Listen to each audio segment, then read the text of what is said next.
আমরা আমাদের অনেক সমস্যার সৃজনশীল সমাধান নিয়ে আলাপ করছি, কিন্তু আমাদের একটা বিশাল জাতীয় সমস্যা আছে পার্বত্য চট্টগ্রাম নিয়ে। বাংলাদেশ রক্তাক্ত যুদ্ধ করছে এই জনপদে, যুদ্ধ থামছে কিন্তু ছাইচাপা তুষের মতো এক আগুন ধিকে ধিকে জ্বলতেছে।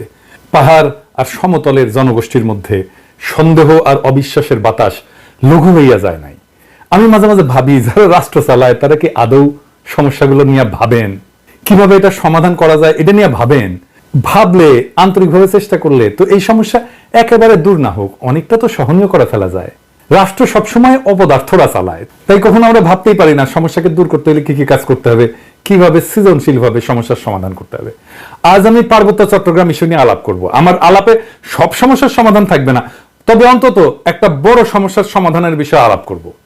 আশা করি বাংলাদেশের আপামর জনসাধারণ, সমতল এবং পাহাড়ের জনগণ আমার এই আলাপটাকে গ্রহণ করবেন। আসেন আল্লাহর নামে শুরু করি।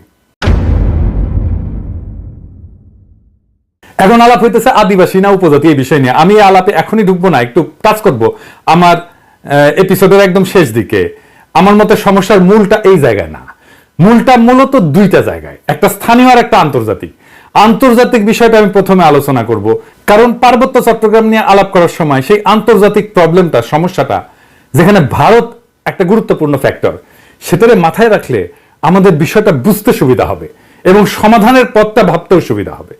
আসেন এই দুইটা বিষয় কি কি। ভারত মনে করতো যে পার্বত্য চট্টগ্রামে নাগা এবং মিজো বিদ্রোহীরা লুকায় আছে এবং তাদেরকে পাকিস্তানের গোয়েন্দা সংস্থা আইএসআই সাহায্য করে। তো এইটার পাল্টা কর্মসূচি না ইন্ডিয়া, যে পূর্ব পাকিস্তানকে দেশটার রাজনৈতিক মূল অংশ থেকে বিচ্ছিন্ন করবে। তো ভারত এইটার উল্টা কর্মসূচি নেয় যে পূর্ব পাকিস্তানকে পশ্চিম পাকিস্তানকে বিচ্ছিন্ন করবে এবং এই কর্মসূচি নিয়ে আগায় যেতে থাকে। এবং এইটা নিয়ে আগায় যাওয়ার জন্য তাদের গোয়েন্দা মানে রকে সবুজ সংকেত দেয় ভারতীয় নীতি নির্ধারকেরা।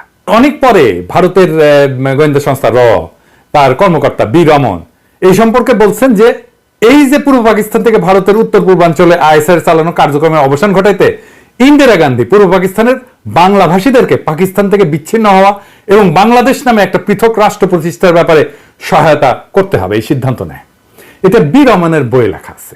তো ভারতীয় তরফ থেকে বাংলাদেশের মুক্তিযুদ্ধের সংশ্লিষ্টতার একটা বড় উপাদান ছিল একটা বিশেষ বাহিনীকে পার্বত্য চট্টগ্রাম দিয়ে অপারেশনে পাঠানো।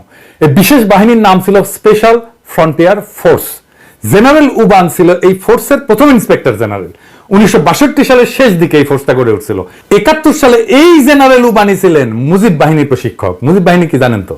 ছাত্রলীগ, যুবলীগ আর আওয়ামী লীগের যৌথ গেরিলা বাহিনী। এরা কিন্তু যুদ্ধ করেনি, আর আজকে তারা মুক্তিযুদ্ধের সিপাহসালার হয়ে গেছে। শুধু তাই না, উবান ছিল রক্ষী বাহিনীরও প্রশিক্ষক। তাইলে বুঝতে পারতেছেন তো যে ইন্ডিয়ার প্ল্যানটা কি এবং কিভাবে সে প্ল্যানগুলো সাজাচ্ছে তার আশেপাশে।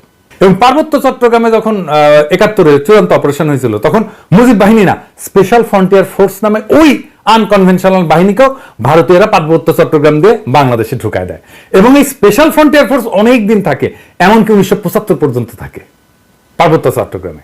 তো এই ফোর্সের দায়িত্ব কি ছিল? যে পার্বত্য চট্টগ্রামে যে ভারত নিয়ন্ত্রিত মিজোরাম এবং নাগাল্যান্ডের স্বাধীনতা সংগ্রামী আছে তাদেরকে খুঁজে বের করে এবং নিশ্চিহ্ন করা।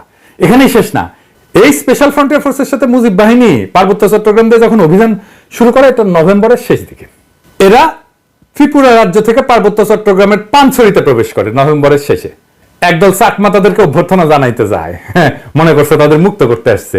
এই জন্য একটা খাসিও নিয়ে গেছিল বেচারারা। আহারে, মুজিব বাহিনী ও স্পেশাল ফ্রন্টিয়ার ফোর্স এই সদস্যদের খাসিটা নিছে, কিন্তু অভ্যর্থনাকারী সবাইকে হত্যা করছিল। তারপর তারা পানছড়ির পাহাড় গ্রামগুলোতে হামলা শুরু করে, বাড়িঘর লুটপাট করে, আগুন লাগাই দেয়, সামনে যাকে পায় তাকেই হত্যা করে এবং মেয়েদেরকে ধর্ষণ করে। তাদের হামলায় পানছড়িতে ওই দিনই নিহত হয়েছিল 32 জন নিরীহ পাহাড়ি। তারপর তারা পানছড়ি থেকে খাগড়াছড়ির দিকে রওনা হয় এবং যাওয়ার পথে 176টা বাড়িঘর জ্বালায় দেয়। 14 ডিসেম্বরেও তারা 22 জনকে হত্যা করে। এই ছিল আওয়ামী লীগের মুজিব বাহিনীর মুক্তিযুদ্ধ। এটাই তাদের কন্ট্রিবিউশন। বাংলাদেশ থেকে ভারতীয় সামরিক বাহিনী চলে যাওয়ার সময় তাদের সেনাবাহিনীর এই স্পেশাল ফ্রন্টিয়ার ফোর্সকে রেখে দেওয়া হয় কক্সবাজারে। 72 সালের জুলাই পর্যন্ত পার্বত্য চট্টগ্রামে অপারেশন চালায়, তারপরে তারা প্রত্যাবর্তন করে। কিন্তু সবাই যে চলে গেছিল তা কিন্তু না, কারণ মুজিব যেদিন জয় বাংলা হয় না 1975-এ, ওই সময় পার্বত্য চট্টগ্রামে অপারেশন চালানো একটা ভারতীয় হেলিকপ্টার বিধ্বস্ত হয়। রেকর্ড রে ভাই। মুজিব মূলত পার্বত্য চট্টগ্রামকে ভারতের হাতে তুলে দিছিল। আমি আর সেই ইতিহাসে গেলাম না, কিন্তু এখন পার্বত্য চট্টগ্রাম নিয়ে ইন্ডিয়ার পরিকল্পনাটা কি? ইন্ডিয়ার একটা দুর্বল জায়গা আছে চিকেন নেক, তাই না? আপনারা জানেন, যেটা দখল নিতে পারলে সেভেন সিস্টার জয় বাংলা হয়ে যাবে, আলাদা হয়ে যাবে। ইন্ডিয়া সেটা নিয়ে সবসময় একটা প্যারার মধ্যে থাকে। আমাদেরও একটা উইক জায়গা আছে, সেটা হইতেছে ফেনী, যা আমাদের বাংলাদেশ মূল ভূখণ্ডের সাথে পার্বত্য চট্টগ্রামকে যুক্ত করছে। ওই জায়গা দিয়া পার্বত্য চট্টগ্রামকে যদি আলাদা করে দিতে পারে ইন্ডিয়া, তাইলে চিকেন নেক নিয়ে তার না ভাবলেও চলবে, মুফতে একটা সমুদ্র বন্দর পাওয়া যাবে। তাই সে পার্বত্য চট্টগ্রামের সবসময় বিচ্ছিন্নতাবাদীদেরকে অকাতরে সাপোর্ট দেয়, শান্তি বাহিনীকে সাপোর্ট দিচ্ছে, কুকিজিনদের সাপোর্ট দেয়। তারা জানে পার্বত্য চট্টগ্রাম যদি বিচ্ছিন্ন হয়, আলাদা রাষ্ট্র হয়ও, তাইলে এই ল্যান্ড লক একটা অতি অল্প জনগোষ্ঠীর ভূখণ্ডের ইন্ডিয়ার উপরে সর্বাংশে নির্ভর করা ছাড়া আর উপায় নাই। আর ওই অংশটা ইন্ডিয়া খাইয়া ফেলতে কোনো সমস্যা হবে না তখন। তবে আমরা এই সমস্যার কথা কম বেশি সবাই জানি। দ্বিতীয় যে সমস্যা, যেটার কথা আমরা একেবারে জানি না, আলাপ করি না, সেই সমস্যাটা কি? আসেন সেটা নিয়ে আলাপ করি। এটা খুবই জটিল এবং কম আলোচিত সমস্যা। এই প্রসঙ্গে আমি আর একটা আলোচনা করে নিই, আপনাদের বুঝতে সুবিধা হবে। হংকং আর চায়না মেনল্যান্ড, এই দুইটা ভূখণ্ড কিন্তু একই দেশের হইলে সিস্টেম আলাদা, অর্থনৈতিক সিস্টেম আলাদা। হংকং অশান্ত না?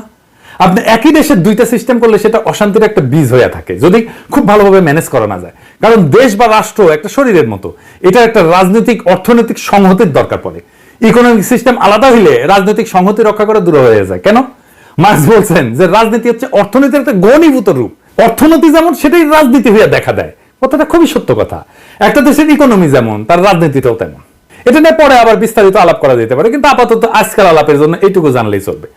পার্বত্য চট্টগ্রামের ইকোনমি কি আলাদা?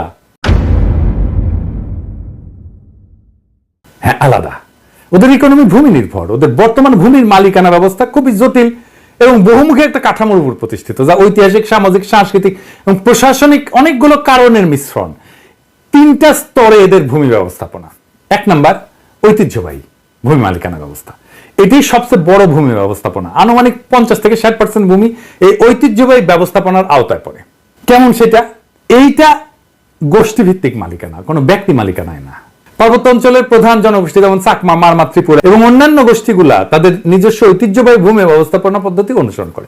এই ব্যবস্থায় জমির মালিকানা সাধারণত পরিবার বা গোষ্ঠীর মধ্যে থাকে। এটা একটা মৌখিক ঐতিহ্য, লেখাপড়া কিন্তু নাই, কোনো দলিল নাই। জমি ভোগ, দখল এবং ব্যবহার করার অধিকার আছে, কিন্তু সেটা আইনগতভাবে নথিভুক্ত না। জমি চাষ হয় না পাহাড়ে, এই জমি চাষের জন্য যে ভূমি, সেইটা কিন্তু এই ঐতিহ্যবাহী কৃষি পদ্ধতি এবং এই ভূমি মালিকানায়। এখানে জমি ব্যক্তিগত মালিকানা না, বরং গোষ্ঠীগত মালিকানায় পরিচালিত হয়। 2 নাম্বার মালিকানা হচ্ছে সরকারি ভূমি মালিকানা। সরকার যেটাকে রিজার্ভ বন ঘোষণা করছে, এটা সরকারের মালিকানা। পার্বত্য চট্টগ্রামে একটা বড় অংশ আমরা জানি যে রিজার্ভ ফরেস্ট বা সংরক্ষিত বন হিসাবে ঘোষিত। এই ভূমি বন বিভাগ দিয়ে নিয়ন্ত্রিত এবং চাষাবাদ এবং বসতি স্থাপন এখানে নিষিদ্ধ। তবে আপনারা জানেন যে পার্বত্য চট্টগ্রামের অধিবাসীরা ঐতিহাসিকভাবে বনের মধ্যে চাষাবাদ করে এবং বসতি স্থাপন করে। তো সরকার যদি নিষিদ্ধ করে দেয়, তাহলে তাদের ঐতিহাসিকভাবে চাষাবাদের পদ্ধতি ছিল, সেটা নষ্ট হয়ে যায় না? এটা মাথার মধ্যে নাই ওদের। কিন্তু এটা একেবারে বন্ধ হয়নি। এই সংরক্ষিত বন এলাকায় অনেক বসতি আছে জনগণের এবং ঐতিহ্যগতভাবে এই ভূমি তারা ব্যবহার করে। এইটাও একটা ভূমি বিরোধের অন্যতম কারণ। 3 নম্বর হচ্ছে সরকারি প্রকল্প। কাপ্তাই হ্রদ, বাঁধ প্রকল্পের জন্য ব্যাপক ভূমি অধিগ্রহণ করা হয়েছিল, যা স্থানীয় জনগণের ভূমি হারানোর অন্যতম কারণ হয়ে দাঁড়িয়েছে। আমরা এই প্রসঙ্গে সমাধান পর্বে আলাপ করব। আনুমানিক 25 থেকে 30% ভূমি সংরক্ষিত বনাঞ্চলের অধীনে রয়েছে। আর আইনগতভাবে নথিভুক্ত মালিকানা, যেটা আমরা সমতলে দেখি আর কি, জমি রেজিস্ট্রি, দলিল, এটা দেখি না, এইটা পর্সা টর্সা এগুলো দেখি না, পাকা দলিল। কিছু কিছু এলাকায় ব্যক্তি বা গোষ্ঠী তাদের জমির দলিল নথিভুক্ত করে ফেলছে, তবে এটা খুবই সীমিত এবং এটা সবসময় সমস্যাযুক্ত। কারণ অনেক জমির মালিকানার বিষয়ে সরকারি রেকর্ড, স্থানীয় ঐতিহ্যবাহী নিয়মের মধ্যে তো সংঘাত আছে, তাই না? এইটা ধরেন 10%-এর মতো। এই ভূমি ব্যবস্থাপনার মূল সমস্যাটা কি? সমস্যা হচ্ছে যে পার্বত্য জনগোষ্ঠী তাদের এই ঐতিহ্যগত নিয়মে জমি ভোগ দখল করলেও সরকারি আইনে তো স্বীকৃত না এটা। তারপর ধরেন উন্নয়ন প্রকল্প, যেমন কাপ্তাই জল বিদ্যুৎ কেন্দ্র এবং সমতলে অনেক মানুষ আসছে পার্বত্য অঞ্চলে, ফলে স্থানীয় জনগণের জমি হারানোর ঘটনা ঘটছে। আবার আরেকটা জিনিস বললাম যে রিজার্ভ সংরক্ষিত বন এবং কৃষি জমি নিয়ে যে সংঘাত, ওইখানে তারা বসতি স্থাপন করে, ওখানে কৃষি কাজ করে। সমতলের অনেকে বলে যে আমরা কেন পার্বত্য চট্টগ্রামে গিয়ে জমি কিনতে পারবো না, ওরা তো এসে সমতলে জমি কিনতে পারে। সমস্যা বুঝছেন তো? আপনি কার কাছ থেকে জমি কিনবেন? দলিলই তো নাই। দলিল তো মুখে মুখে। মালিকানা তো ব্যক্তির না রে ভাই, মালিকানা সামাজিক এবং প্রায় 60% জমির মালিকানা এরকম। তো এই বাস্তবতাটা তো বুঝতে হবে। তাহলে এই সমস্যার সমাধান কি? ওয়ান কান্ট্রি টু সিস্টেম ব্যবস্থা আমাদের চালাইতে হবে যতদিন না ব্যাপক সংখ্যাগরিষ্ঠ পাহাড়িরা এই সিস্টেম বদলানোর জন্য দাবি না করে। আমরা এই ব্যবস্থার জন্য হংকং এর অভিজ্ঞতা, স্কটল্যান্ড, উত্তর আয়ারল্যান্ডের অভিজ্ঞতা কাজে লাগাতে পারি। এইটা করে ঐতিহ্যবাহী ভূমি ব্যবস্থাকে আইনি স্বীকৃতি দিতে পারি এবং পুরো পার্বত্য চট্টগ্রামকে আমরা গ্রিন ইকোনমির আওতায় আনতে পারি। তাহলে আমাদের এই ওয়ান কান্ট্রি টু সিস্টেমটা ভালোভাবে বাস্তবায়ন করা যাবে। অর্থনৈতিক উন্নয়ন আর স্বাতন্ত্র্য 2 লক্ষ্যই অর্জিত হবে। পার্বত্য চট্টগ্রামে ব্যাপক অর্থনৈতিক উন্নয়ন করলে, পাহাড়িদের আয় আর জীবনযাত্রার মান বাড়াইলে বেশিরভাগ সমস্যার সমাধান হয়ে যাবে। আসলে এই গ্রিন ইকোনমিটা কি আর কিভাবে এটা ইমপ্লিমেন্ট করা যায় সেটা দেখি, বাস্তবায়ন করা যায়। গ্রিন ইকোনমি হলে এমন একটা অর্থনৈতিক ব্যবস্থা যা পরিবেশকে রক্ষা করবে, টেকসই উন্নয়নকে প্রাধান্য দেবে এবং এইটাই প্রাকৃতিক সম্পদের সঠিক ব্যবস্থাপনা, পরিবেশ বান্ধব প্রযুক্তি ব্যবহার এবং সবুজ কর্মসংস্থান তৈরির মাধ্যমে অর্থনৈতিক উন্নয়ন এবং পরিবেশ রক্ষার মধ্যে একটা ভারসাম্য আনবে।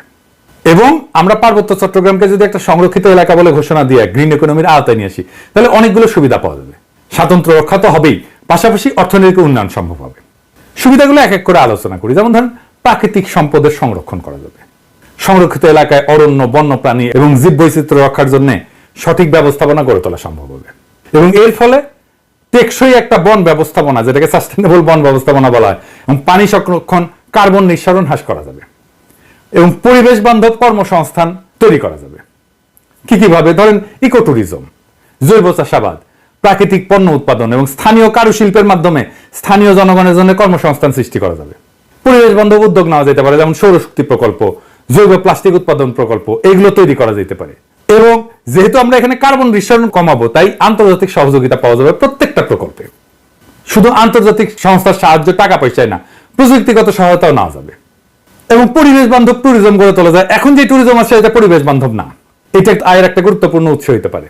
আর সামাজিক উন্নয়ন জনসাধারণের, যেমন ধরেন স্থানীয় জনগণের শিক্ষা, স্বাস্থ্য এবং আর্থিক অবস্থার উন্নতির জন্য প্রকল্প নেওয়া যেতে পারে, যেটা তাদের জীবিকার বিকল্প উৎস হিসেবে কাজ করবে। যারা বনাঞ্চলে কাজ করতেছে, যারা বনাঞ্চলে আবাদ করতেছে বা বাসস্থান করতেছে, তাদের জন্য একটা বিকল্প, একটা কর্মসংস্থানের উৎস আমাদের খুঁজে বের করতে হবে। এবং স্বাতন্ত্র্য রক্ষার জন্য এই প্রত্যেকটা প্রকল্পে স্থানীয় সম্প্রদায়ের অংশগ্রহণ নিশ্চিত করতে হবে। স্থানীয় জনগোষ্ঠীকে সিদ্ধান্ত গ্রহণ এবং ব্যবস্থাপনার অংশীদার করে ফেলতে হবে। তাদের ম্যানেজমেন্টে পার্টিসিপেশন ছাড়া আমরা কোনো কাজ করব না। তাদের সাংস্কৃতিক ঐতিহ্য এবং জীবনযাত্রাকে সম্মান জানায় উন্নয়ন পরিকল্পনা করতে হবে সব সময়। সংরক্ষিত এলাকাকে বিভিন্ন জোনে ভাগ করা যেতে পারে। যেমন ধরেন, কোর জোন, যেটা সম্পূর্ণ সংরক্ষিত এলাকা, যেখানে মানুষের প্রবেশ সীমিত থাকবে। বাফার জোন, যে কিছু নিয়ন্ত্রিত কার্যক্রম, যেখানে ইকো ট্যুরিজমটা চালাবো। আমরা ইকো ট্যুরিজম সব জায়গায় চালাইতে দেবো না এবং এখানে গবেষণাও করব। এবং sustainable use zone, third zone, যেখানে পরিবেশ বান্ধব চাষাবাদ, কারুশিল্প এবং অন্যান্য কার্যক্রম পরিচালনা করা যাবে। এবং একটা কঠোর আইন, পরিবেশ সুরক্ষা আইন লাগবে ওইখানে। সংরক্ষিত এলাকায় বৃক্ষ নিধন, শিকার এবং দূষণ কঠোরভাবে নিষিদ্ধ করতে হবে এবং আইন ভঙ্গ করলে দৃষ্টান্তমূলক শাস্তি ব্যবস্থা করতে হবে। এবং আমরা পুরো সিস্টেমটা ঠিক মতো চলতেছে কিনা এটার জন্য প্রযুক্তির ব্যবহার করব, ড্রোন লাগাবো, স্যাটেলাইট ইমেজ ব্যবহার করব, যে সংরক্ষিত এলাকায় সার্বক্ষণিক আমরা নজরদারি করব যে কেউ আমাদের এই পরিবেশের ক্ষতি করতেছে কিনা। এবং এই অঞ্চলে আমাদের একটা গবেষণা এবং ডকুমেন্টেশনের একটা শক্তিশালী সিস্টেম রাখতে হবে, যে সংরক্ষিত এলাকায় জীববৈচিত্র্য, সম্পদ এবং পরিবেশগত অবস্থা নিয়মিত এটা ঠিক থাকতেছে কিনা, এটা নিয়মিত গবেষণার মাধ্যমে পর্যবেক্ষণ করা হবে। আর আসেন কাপ্তাই লেক এলাকা। এই যে কাপ্তাই লেকটা করা হয়েছে, জানেন এখানে কত মেগাওয়াট বিদ্যুৎ হয়? 230 মেগাওয়াট মাত্র। এটা গোটা বাংলাদেশের চাহিদার মাত্র 5%। এই যে 5% বিদ্যুৎ, তার জন্য কত বড় সমস্যা আমরা তৈরি করছি।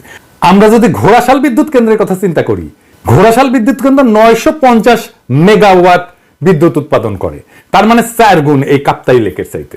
তাইলে আমি এটা আসলে রাখবো কেন? এই কাপ্তাই বাঁধ ভেঙে দিয়ে আমরা জমি উদ্ধার করলে কি সমস্যা? এটা ভেবে দেখতে হবে। এটা নিয়ে আমাদের সিরিয়াস চিন্তা করতে হবে যে আসলে আমরা কাপ্তাই বাঁধটা রাখবো কিনা। একটা দীর্ঘস্থায়ী প্রবলেমের সমস্যার সমাধান করছে। কাপ্তাই লেক থাকবে না, কাপ্তাই লেকের দরকার কি? আমাদের তো দরকার নাই। দৃষ্টিনন্দন কাপ্তাই লেকের তো দরকার নেই। আমার যদি জমি উদ্ধার হয় ওইখানে, এই 230 মেগাওয়াট বিদ্যুতের দাম কত?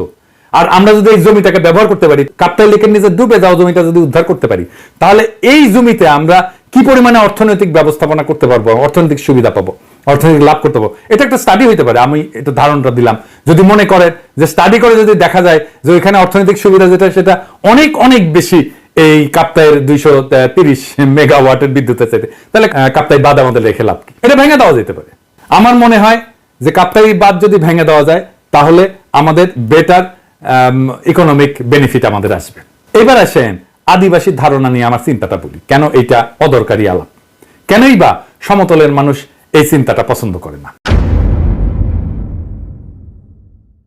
সমতলের মানুষ আদিবাসী ধারণা নিয়ে কি মত পোষণ করে সেটা বলার আগে বোমাং রাজা কি ধারণা পোষণ করে সেটা শুনি, আসেন শোনেন, ওনার কথাই শোনেন। আমার নাম অংশটু চৌধুরী। আপনারা বলেন আমরা actually we are not tribal, আমরা আদিবাসী নয়, আমরা ছিলাম বারবাতি। কারকারের সম্রাট মাংরাজগিরি, উনি মানব বোমাং রাজাকে 1614 সালে গভর্নর অফ চিটাগং, টেকডম রাজার গভর্নর ছিল। Fifth man entered into Chittagong Hills, বর্ধমানে বোমাঙ্গি কমলাপুর 1727 সালে। 283 বছর আগে আমরা এখানে যুক্তি। এই যে ইন্ডিজেনাস বা আদিবাসী শব্দটার অর্থ হইল এমন জনগোষ্ঠী বা সম্প্রদায় যারা কোনো নির্দিষ্ট ভৌগোলিক এলাকায় ঐতিহাসিকভাবে বসবাস করে আসতেছে, যারা সেই এলাকার আদি অধিবাসী এবং যাদের ঐতিহ্য সাধারণত ঔপনিবেশিক বা আধুনিক জনগোষ্ঠীর আগমনের পূর্বে গড়ে উঠছে। সহজ বাংলায় বললে ওই অঞ্চলের আদিবাসিন্দা। রেড ইন্ডিয়ানরা যেমন আমেরিকার আদিবাসিন্দা, আপনারা তো সেটা না পাহাড়ি ভাইরা। তারপরে যখন এই শব্দ ব্যবহার করার জন্য চাপাচাপি করেন তখন বাকি দেশের মানুষ এটাকে সন্দেহের চোখে দেখে, দেখবেই এটাও বুঝতে হবে। তারা জানে আদিবাসীরা যদি দাবি করে যে তাদের মানবাধিকার লঙ্ঘিত হচ্ছে, তাহলে আন্তর্জাতিক সম্প্রদায় তাদের আলাদা রাষ্ট্রের দাবিকে সমর্থন জানায়, সেই দাবিকে মেনে নিতে বাধ্য করতে পারে। আর আপনাদের তো জুম্মল্যান্ড সংক্রান্ত দাবি আছেই, আর ইন্ডিয়ার তো ফুসলানো আছেই, তাই না? এবং ইন্ডিয়া তো চাই এটাকে আলাদা করে নিয়ে একটা আলাদা তাদের মধ্যে খেয়ে ফেলতে। তো সন্দেহ তো যৌক্তিক। আপনারা যদি মনে করেন আদিবাসী শব্দটা আপনাদের আলাদা সুবিধা দেবে, আপনি বাংলাদেশ রাষ্ট্রের কাছে চান সেই সুবিধা, তাইলে আলাপ তো করা যেতেই পারে ওইটা নিয়ে। কিন্তু সে আলাপে না যায় যদি বলেন দেখিছো আকাশে কি সুন্দর চাঁদ উঠিছে, তাহলে হবে। পাহাড়ে সবাই যেমন বিচ্ছিন্নতাবাদী না, এটা যেমন সত্য, তেমন সমতলের সবাই আপনাদের ব্যাপারে ইনসেনসিটিভ বা অসংবেদনশীল না, এটাও তেমন সত্য। তাই আসেন দুই পক্ষকেই বলি, সংঘাত আর অবিশ্বাসের কাল কাটায় আমরা নতুন ইতিহাস গড়ি। হাসিনা বিরোধী লড়াইয়ে পাহাড়ি ভাই বোনেরা আমাদের কাঁধে কাঁধ মিলায় লড়াই করছেন। আমরা এই ঐতিহাসিক ঐক্যকে সাথে নিয়ে আগায় যাই। আমরা এমন এক বাংলাদেশ গড়ে তুলি যার গর্বিত মালিক হবে হিন্দু, মুসলমান, পাহাড়ি, সমতলী, চাকমা, বাঙালি সকলেই। বৈচিত্র্যের মধ্যে আমরা গড়ে তুলব এক মহান ঐক্য, এক নতুন বাংলাদেশে, যে বাংলাদেশের স্বপ্ন দেখেই জুলাই আগস্টের হাজারো শহীদেরা চোখ মুছছিল, শেষ নিদ্রায় গেছিল। আসেন আমরা সেই স্বপ্নকে বাস্তব করে তুলি। ইনকিলাব জিন্দাবাদ।